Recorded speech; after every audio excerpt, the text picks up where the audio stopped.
नमस्कार दोस्तों, स्वागत है आपका पायोनियर कैरियर जोन में। आज हम बात करेंगे परसेंटेज सेटिंग पार्ट के बारे में। जिन लोगों ने पिछले वीडियो को नहीं देखा था, पहले उस वीडियो को देखेंगे, देन इसके बाद में यहाँ पे आगे बढ़ेंगे। पिछले वाले वीडियो में आपको मैंने बताया था परसेंटेज के बेसिक कॉन्सेप्ट के बारे में। आगे देखते हैं, नेक्स्ट वीडियो में देखेंगे। देखते हैं पहला क्वेश्चन। पहला क्वेश्चन है हमारा, चावल की कीमत में 20% वृद्धि होने पर उसके प्रयोग में कितने प्रतिशत की कमी करनी चाहिए ताकि खर्चे में कोई बदलाव न हो। आराम से देखें, चावल की कीमत में 20% की वृद्धि हो गई, इंक्रीजमेंट होने की वजह से अब उसका कंज्यूमशन हमें कितने परसेंटेज कम कर देना है ताकि खर्चे में कोई हमारा बदलाव नहीं होना चाहिए। सपोज अगर मैं ऐसे बोल दूं कि अगर कोई व्यक्ति 100 रुपए का चावल खरीद रहा था तो अब वो कितने का खरीदेगा? 120 रुपए का। 100 रुपए का खरीद रहा था, अब उसकी कीमत कितनी हो गई? 20% से बढ़ जाती है। मरे अब वो चावल कितने का आ रहा है? 120 रुपए का आ रहा है। 100 रुपए की चीज अब हो गई 120 रुपए की। पर मुझे तो खर्चा वही करना है, 100 रुपए का खर्चा करना है, तो कितना कम करना है मुझे? कम करने की आवश्यकता कितनी है? 20। कम करने की आवश्यकता कितनी है मुझे? 20। वही कह रहा है वो, चावल की कीमत में अगर 20% की वृद्धि हो जाए तो उसका प्रयोग कितने प्रतिशत मुझे कम कर देना चाहिए। भाई 100 रुपए के चावल पहले आ रहे थे, अब आ रहे हैं 120 रुपए के आ रहे हैं। इसका मतलब मुझे अब 20 रुपए से इसका खर्चा क्या करना है? कम करना है। मुझे अपना कंज्यूमशन कितना कम करना है? 20। परसेंटेज जानने के लिए मैंने आपको पिछले लेक्चर में बताया था, किसी का ही परसेंटेज निकालना हो, मैंने क्या बताया था? जिसका परसेंटेज निकालना है इनटू 100 अपॉन जिस पर परसेंटेज निकालना है। जिसका परसेंट चाहिए वो ऊपर, जिस पर चाहिए वो नीचे, मल्टीप्लाइड बाई 100। मुझे कितना कम करना है? बोले 20 कम करना है। कितना कम करना है? 20 कम करना हो। किस पर? 120 पर, मल्टीप्लाइड बाई 100। रूल्स क्या कहता है मुझसे? जिसका परसेंटेज चाहिए उसे ऊपर लिखेंगे मल्टीप्लाइड बाई 100 अपॉन जिस पर चाहिए वो कहां पे आ जाएगा? नीचे। सिंपल है भाई।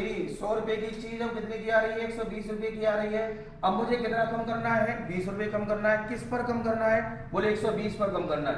20 इंटू 100 अपॉन 120। इसको अगर हम सॉल्व करते हैं 16 and 2/3%। आप इसको 100 बेस से कर सकते हैं और देन इसके बाद देखते हैं फ्रैक्शन बेस से कैसे करेंगे। फ्रैक्शन बेस से देखते हैं इसको। 20% को मैं बोल सकता हूं, बताया था मैंने आपको, 1/5। जानते हैं डिनोमिनेटर हर क्या होता है? आधार। माने कोई चीज कितने की थी पहले? 5 रुपए की थी। इसका मतलब चावल पहले 5 रुपए के थे और कितना कम कर दिया? सॉरी, कितना बढ़ा दिया? 1 रुपए बढ़ा दिया। माने पहले अगर चावल 5 रुपए के आ रहे थे, अब कितने के आ रहे हैं? 6 रुपए के। चावल अगर पहले 5 रुपए के आ रहे थे, अब कितने के आ रहे हैं? 6 रुपए के आ रहे हैं। अगर मैं 5 रुपए का ही खर्चा करना चाहूं तो मुझे कितने कम करने होंगे? 1 रुपए के चावल कम यूज करने पड़ेंगे। माने अब मैं 1 रुपए का परसेंटेज निकालना, 1 का परसेंट निकाल सकता हूं। परसेंटेज निकालने के लिए मैंने क्या बताया था? जिसका परसेंटेज निकालना है ऊपर और जिस पर निकालना है वो नीचे, मल्टीप्लाइड बाई 100। इसका आंसर ही वही आया 16 and 2/3%। माने बेस है। अगर आप 100 से करना चाहे 100 से करें, मैंने बताया फ्रैक्शन से करना चाहे फ्रैक्शन से करें, एक ही चीज हो गई। वहां पर 100 रुपए से 120 रुपए को हो रहे थे, यहां पर 5 रुपए से 1 रुपए बढ़कर 6 रुपए का हो गया। माने 6 से मुझे 5 करना है, 1 रुपए कम करना है, इसका परसेंटेज निकाल सकता हूं। एक और तरीका देखते हैं। इस तरह के खासतौर के सवाल में इस ये वाली परसेंटेज की वैल्यू हम पुट कर सकते हैं। देखते हैं यहाँ पर मैं लिखा हुआ 100, 50, 33 and 1/3%, 25%, 20% और भी परसेंटेज लिखी हुई है। तो अभी हम देख रहे थे कि 20% इंक्रीज होने पर हमारा आंसर कितना आया? 16 and 2/3%। 20% बढ़ाने पर कितना आंसर आया मेरा? 16 and 2/3%। माने मैं ऐसे कह सकता हूं कि अगर हमें बढ़ाना है और बढ़ाने के बाद में कमी करनी है तो परसेंटेज बाजू वाली चाहिए मुझे। ऐसे बोल सकते हैं वृद्धि होने पर कमी। माने चावल की कीमत अगर 20% बढ़ गई, कितने परसेंट कम करेंगे? 16 एंड 2/3%। अगर इतना बढ़ जाएगा तो कितना कम करना पड़ेगा? 14 एंड 2/7%। साढ़े 12 हो गया तो 11 से ही 1/9%। और अगर ये उल्टा होता क्वेश्चन, सपोज अगर क्वेश्चन में बोल दिया जाता कि 20% वृद्धि होने के बजाय 20% कम हो जाए, चावल की कीमत 20% कम हो जाए, तो हमारा आंसर क्या होता? अपोजिट कर देते, 20% कम होने पर 25% वृद्धि हो जाती। माने अगर हम इधर से जाएंगे तो वृद्धि होने पर कमी, इधर जाते हैं तो कमी होने पर वृद्धि।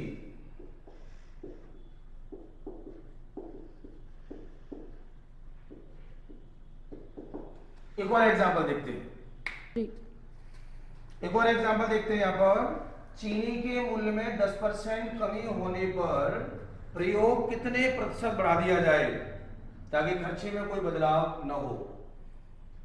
माने इसको 100 बेस से कर सकते हैं, फ्रैक्शन से भी कर सकते हैं, वही वे होगा।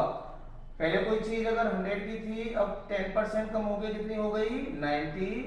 अगर हम इसको फ्रैक्शन से करेंगे तो वही चीज हो जाएगी। कोई चीज अगर 10 की थी तो कितने की हो गई? 9 की। एक ही बात है, 90 पर कितना कम हो गया? 10। और 9 पर सॉरी कितना बढ़ गया? यहाँ पर 10 और यहाँ पर कितना बढ़ जाएगा? 1 रुपए। परसेंटेज अगर निकालना है तो जिसका परसेंटेज निकालना है बोले 10 बढ़ाना चाहिए। 100 रुपए की चीज अब 90 रुपए की हो गई है, 10 बढ़ा दो किस पर? 90 पर, मल्टीप्लाइड बाई 100। आंसर आया 11 एंड 1/9%। इसको ऐसे कर सकते हैं, पहले 9 रुपए की चीनी आ रही थी, अब आ रही है 10 रुपए की। बढ़ा दो कितना? 1 रुपए से। किस पर बढ़ा दो? बोले 9 पर बढ़ा दो। कितना परसेंट बढ़ा दो? बोले 11 एंड 1/9%। इसको ऐसे तो कर ही सकते हैं, प्लस ये हमारे पास टेबल ही मौजूद है। कमी होने पर वृद्धि, तो कमी कितनी हुई है? 10%। 10% कमी होने पर आंसर हमारा कितना आएगा? 11 एंड 1/9। ये अगर टेबल हमें थोड़ी सी भी लर्न है तो बड़े आराम से हम टिक लगा के आ सकते हैं क्वेश्चन में, क्वेश्चन पेपर में कोई दिक्कत नहीं आने वाली। 10% कम होगा, इतना बढ़ा दो, इतना कम करना है, इतना बढ़ा दो, इतना कम करना है, इतना बढ़ा दो, इतना कम करना है, इतना बढ़ा दो। और अगर बढ़ाना है, कम करना है तो इतना बढ़ गया, इतना कम कर दो, इतना बढ़ गया, इतना कम कर दो, इतना बढ़ाना है, इतना कम कर दो, एंड सो ऑन। ओके, देखते हैं अगला एग्जांपल। अगला एग्जांपल देखते हैं। एक आदमी अपनी आय का 80% खर्च करता है। अगर उसकी आय 10% बढ़ जाए और उसका खर्च 25% बढ़ जाए तो बचत में कितने प्रतिशत बदलाव होगा? अगर मैं बेस ले लेता हूं इसका 100, मतलब अगर 100 रुपए की इनकम थी और वो खर्च कितना करता था? 80 रुपए, तो बचत कितनी है? 20 रुपए की। 100 रुपए कमाया, 80% खर्च किया, 20 बचाया। देन आफ्टर 10% उसकी इनकम बढ़ जाती है। इनकम हो गई 110, 10% बढ़ा दी गई। खर्चा 25% बढ़ा दिया गया। 80 का 25%, 20 रुपए बढ़ गए 100 रुपए। 100 रुपए का खर्चा हो गया, बचत हो जाती है उसकी कितनी? 10। वो बोल क्या रहा है? बचत में कितने प्रतिशत बदलाव होगा? बचत हमारी पहले 20 रुपए की थी, आज रह जाती है 10 रुपए की, माने 10 रुपए से कम हो गई। 10 रुपए से कम हो गई। हमें परसेंटेज कमी निकालनी है, परसेंटेज बदलाव निकालना। तो बदलाव कैसा आया? कमी का। प्रतिशत कमी निकाल सकते हैं। प्रतिशत कमी मुझे पता है किसका परसेंट निकालना चाहिए? जिसका निकालना है इंटू 100 जिस पर। मुझे किसका निकालना है? कमी का। बोले 10 रुपए हो गए कम, किस पर कम हुए? 20 रुपए पर, मल्टीप्लाइड बाई 100 इक्वल 50%। आप चाहें तो फ्रैक्शन से जा सकते हैं, उससे कोई फर्क हो नहीं पड़ता। एक अगला एग्जांपल देखते हैं। एग्जांपल देखते हैं अगला। एक व्यक्ति अपनी आय 6,600 में से 4400 रुपए खर्च करता है। यदि उसकी आय 20% बढ़ जाए, खर्च 10% बढ़ जाए, बचत में कितने प्रतिशत का बदलाव होगा? देखिए, अगर इस क्वेश्चन को मैं पूरी फिगर से करता हूं तो क्वेश्चन को सॉल्व करने में मुझे दिक्कत आ रही है। कैसे? उसकी इनकम कितनी थी? 6600। खर्च कितना था? 4400। मेरा जो बचत आई निकल करके वो निकल के आई है 2200 की। इनकम मैंने कितने परसेंट बढ़ा दी? 20%। 6600 का 20% होता है 1320, बढ़ के हो गया 7920। और खर्चा हमारा जो 4400 का था वो कितना इंक्रीज किया मैंने? 10%। 440 इंक्रीज करके 4840, माने सेविंग हो गई 3080। तो बचत हमारी 2200 रुपए से बढ़कर 3080 हो गई। इट मीन्स 880 रुपए से बढ़ी, 880 रुपए से बढ़ गई। अगर मैं इसका परसेंटेज निकालना चाहता हूं, वही परसेंटेज का नियम, जिसका परसेंटेज चाहिए इंटू 100 अपॉन जिस पर चाहिए। 880 बढ़ा, इसका परसेंट चाहिए किस पर बढ़ा? 2200 पर, मल्टीप्लाइड बाई 100, 40%। लेकिन अगर इस क्वेश्चन को मैं इस तरह से सॉल्व न करके कोई दूसरे तरीके से करता हूं तो कैसे सॉल्व करूंगा? हम इसको ऐसे भी कर सकते हैं, अगर इसकी पूरी फिगर में ली जाए, रेशियो बना लिया जाए। इनकम हमारे पास थी कितनी? इनकम थी 6600 और एक्सपेंस दे रखा था 4400। अगर उसको सिंप्लीफाई कर लें तो उसको क्या बोल सकते हैं? 3:2। मैंने ऐसे कह सकते हैं 3 रुपए की अगर हमारी इनकम थी, 2 रुपए का हमारा एक्सपेंस था, तो बचत कितने की थी? 1 रुपए की। वही है फ्रैक्शन वाइज अगर हम सॉल्व करते हैं तो ज्यादा इजीली हो जाता है। यहाँ पर तो 6600 दे रखा था, कभी कभी फिगर बहुत ज्यादा लेंथी आ जाती है, सॉल्व करने में बड़ी दिक्कत आती है। तो आप इनका रेशियो बना सकते हैं। रेशियो हमेशा सक्सेसफुल है। अगर हम परसेंटेज निकालना चाहते हैं, हम रेशियो निकालना चाहते हैं, तो पूरी एक्चुअल फिगर से में कोई मतलब नहीं रखना है, सिंप्लीफाई करें, दैट्स इट, सिंपल। तो 3 रुपए का हमारा अगर इनकम है, 2 रुपए का अगर खर्चा है, तो बचत कितने की हो गई? 1 रुपए की हो गई। और उसको अगर हम कैलकुलेशन को इजी बनाना चाहें तो 0 भी इसमें प्लेस कर सकते हैं और आसान हो गया। अगर 300 रुपए हम अर्न कर रहे थे, 200 रुपए खर्च कर रहे हैं, 100 रुपए की बचत हो रही है। अब आसानी से सॉल्व कर सकते हैं। 20% हमारी इनकम बढ़ी, हमारे 60 रुपए की इनकम बढ़ी, 360 हो गई। हमारा खर्चा 10% बढ़ गया, 220 हो गया। माने अब हमारे पास कितना बचा? 140। बहुत ही इजीली सॉल्व कर लिया। 100 रुपए की पहले बचत हो रही थी, अब 140 रुपए की बचत हो रही है। इट मींस 40 रुपए से बढ़ गई। कितना परसेंट बढ़ गई? 40 बढ़ी है किस पर? 100 पर, मल्टीप्लाइड बाई 100, 40%। इसको इजीली सॉल्व कर सकते हैं। माने कोई भी क्वेश्चन दे रखा हो, अगर हमारे पास केवल परसेंटेज जाननी है या रेशियो जानना है, उनको हम सिंप्लीफाई कर सकते हैं और इजीली कैलकुलेट हो जाएगा। अगला एग्जाम्पल देखते हैं। एक परीक्षा में 60% छात्र अंग्रेजी में, 70% गणित में पास हुए, दोनों विषयों में 20% फेल हो गए। यदि 2500 छात्र दोनों में पास होते हैं तो कुल छात्र कितने थे? इस क्वेश्चन को वेन डायग्राम से अगर कर लेते हैं ज्यादा इजीली सॉल्व हो जाता है, क्लियर भी ज्यादा होता है। हमारे पास 2 सब्जेक्ट हैं, एक तो अंग्रेजी, अनदर वन इज मैथ, गणित। हमें एक चीज का ध्यान देना है, क्वेश्चन में देखें दोनों में क्या हो रहा है, पास या फेल। बोले दोनों में 20% फेल हो रही है, माने पूरी की पूरी कंडीशन को मुझे फेल पर ही कंसीडर करना होगा। उन्होंने कहा कितने परसेंट फेल हो जाते हैं? 20%। वेन डायग्राम मेरे ख्याल से आप पे आता होगा, आगे हम रीजनिंग वाले लेक्चर में आपको बताएंगे सारी चीजें। तो 20% दोनों में क्या हो गई है? फेल हो गई। 60% छात्र अंग्रेजी में पास हो रहे हैं, माने फेल कितने हो रहे होंगे? 40%। अगर अंग्रेजी में 60% पास हो रहे हैं तो 40% क्या हो रहा होगा? फेल हो रहे होंगे। और गणित की अगर बात करेंगे तो मैथ में 70% पास हो रहे हैं, माने 30% हो रहे होंगे फेल। मैं दोनों को फेल क्यों बोल रहा हूं? क्योंकि हमारे पास दोनों वाली जो कंडीशन दे रखी है वो क्या दे रखी है? फेल की। अगर दोनों वाला फेल है तो ये सारी चीजें भी हमें फेल में ही देखना होगा। 40% अंग्रेजी में फेल, गणित में 30% फेल। ये पूरा का पूरा जो वेन डायग्राम बना रखा है मैंने अंग्रेजी के लिए बना रखा है। 40% फेल है, यहाँ पर 20 आ रहा है, मीन्स यहाँ पर भी 20 आएगा। 20 + 20 40%। यहाँ पर टोटल कितना होना चाहिए? 30%। 20 यहाँ पे है ही, माने 10 यहाँ पे आ जाएगा। इट मीन्स टोटल जो फेल कैंडिडेट है वो कितने हैं? 20 + 20 + 10 कितने हो गए?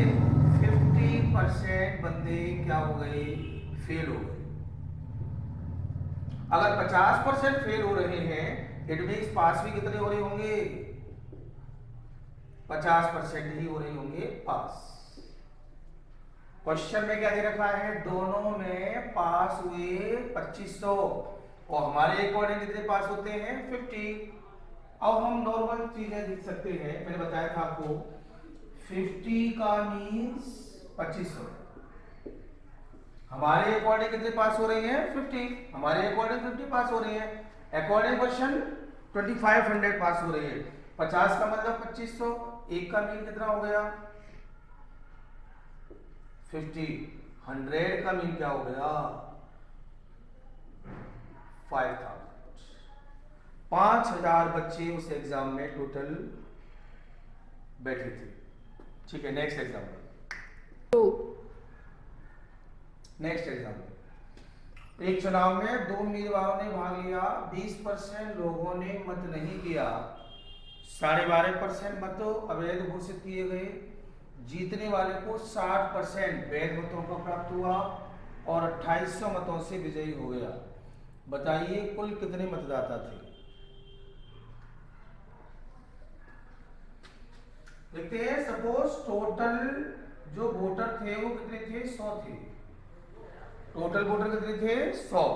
100 में से बोला हुआ है 20% लोगों ने तो वोट डाले ही नहीं। माने जो वोट डालने वाले थे वो कितने थे? 80। टोटल 100 हो गए। 20% लोगों ने वोट नहीं डाले, माने 80 ने वोट डाले। देन आफ्टर 12.5% मत अवैध घोषित कर दिए गए। 12.5% माने 80 का 12.5%। मैंने बताया था 12.5% की वैल्यू कितनी होती है? 1/8। 80 का 1/8 माने 10 लोगों ने जो वोट डाले थे वो इनवैलिड बता दिए गए, माने 10 बेकार हो गए। 70 ऐसे वोट हैं जिन पर जीत और हार डिपेंड करेगी। अगर कोई बंदा जीत रहा है या हार रहा है, वो कितने वोटों पर जीतेगा हारेगा? 70 पर। अब उन्होंने बोला हुआ है कि जीत हार 70 पर डिपेंड करती है। अच्छी बात है, जीतने वाले को वैध मतों का 60% प्राप्त हुआ। माने जो जीतने वाला था इस 70 का 60% प्राप्त कर रहा है। इसका 60% ले रहा है जीतने वाला, इसका मतलब 40% ले रहा होगा हारने वाला। अगेन देखें, टोटल वोटर कितने थे? 100 में से 20 लोगों ने वोट नहीं डाले, 80% वोट डाले हुए हैं। 12.5% माने 1/10, 1/10 इनवैलिड हो गए, माने 70 हमारे सही थे। 70 में से 60% जीतने वालों को मिल गए हैं। 70 का 60% जीतने वालों को मिला है, विनर को, और जो लूजर है उसको मिला है 40%। इसका मतलब क्या हुआ? जो जीतने वाला बंदा है उसको 20% वोट ज्यादा मिले होंगे हारने वाले से।